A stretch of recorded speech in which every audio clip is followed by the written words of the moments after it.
यदि तपाईको ल्यापटपमा ब्यान भएको एपहरु चलिरहेको छैन भने सही भिडियोमा आउनु भएको छ। यहाँ हेर्न सक्नुहुन्छ मेरो यहाँ ल्यापटपमा अहिले कुनै पनि ब्यान नेपाली चलिरहेको छैन। म यहाँ हेर्न सक्नुहुन्छ सेटिङमा गएर प्राइभेसी एन्ड सेक्युरिटीबाट यहाँ हेर्न सक्नुहुन्छ। यहाँबाट क्लाउड फेयरमा चेन्ज गरे र तर पनि यहाँ हेर्न सक्नुहुन्छ रिफ्रेश गर्दाखेरि अहिले पनि सेम इस्यु आइरहेको छ। यो चेन्ज गर्दाखेरि हजुरहरुको चलिरहेछ भने ठीक छ, यदि चलेन भने हजुरहरुले अर्को मेथड युज गर्नुपर्ने हुन्छ। सो मैले यसमा त्यो भन्न गइरहेको छु। त्यसको लागि यहाँ सर्चमा गएर VPN गेट भनेर सर्च गर्नु होला। यहाँ हेर्न सक्नुहुन्छ यस्तो सर्च गर्नु होला र फर्स्टमा आएको वेबसाइटमा जानु होला। त्यसपछि यहाँ तल आउँदाखेरि यहाँ हेर्न सक्नुहुन्छ यहाँ धेरै VPN को लिस्टहरु हुनेछ। हजुरहरुले माथिबाट कुनै सिलेक्ट गर्न सक्नुहुन्छ र यहाँ साइडमा हेर्न सक्नुहुन्छ पिङ भनेर जति थोरै पिङ हुन्छ त्यति राम्रो इन्टरनेट चल्छ।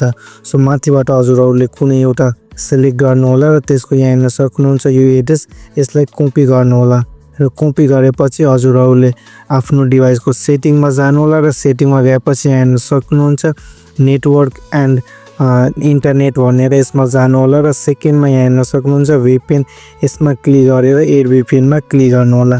त्यसपछि कनेक्सन नेममा हजुरहरुले आफूले जे नै लेख्न सक्नुहुन्छ र लेखेपछि यहाँ सेकेन्डमा त्यो एड्रेस चाहिँ यहाँ पेस्ट गर्नु होला र त्यसपछि VPN टाइपमा SSTP क्लिक गर्नु होला र यहाँ युजर नेम पासवर्ड माग्ने छ। यहाँ हजुरहरुले दुईटैमा VPN लेख्नु होला, सानो अक्षरमा हैन स्मल लेटरमा VPN लेख्नु होला दुईटैमा र यति लेखेपछि यहाँ हेर्न सक्नुहुन्छ तल सेभको बटन यहाँबाट सेभ गर्नु होला। त्यसपछि यहाँ हेर्न सक्नुहुन्छ कनेक्टको बटन आइसकेको छ। यसमा एकचोटी क्लिक गर्नु होला र यसमा क्लिक गरेपछि एकैछिनमा हजुरहरुकोमा VPN कनेक्ट हुनेछ।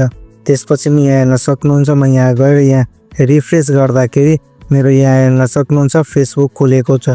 यसरी हजुरहरुले यसलाई चलाउन सक्नुहुन्छ र कहिलेकाहीँ के हुन्छ भन्दाखेरि यो VPN गेटबाट हजुरहरुले तलबाट गएर त्यो VPN सिलेक्ट गर्नुहुन्छ भने हजुरहरुको VPN कनेक्ट हुँदाखेरि प्रब्लमहरु आउन सक्छ।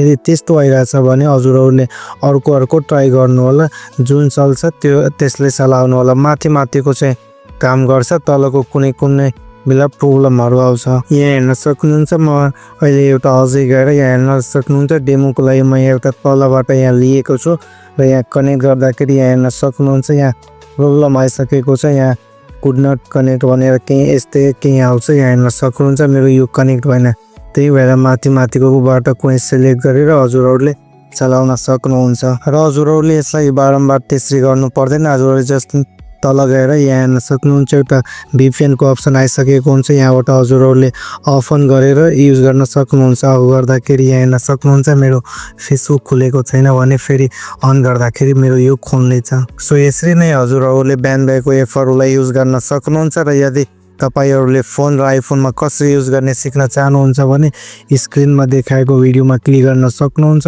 अथवा डिस्क्रिप्सन र च्यानल चेक गर्न सक्नुहुन्छ। Okay, so this much for today, will see you in the next video. Till then take care.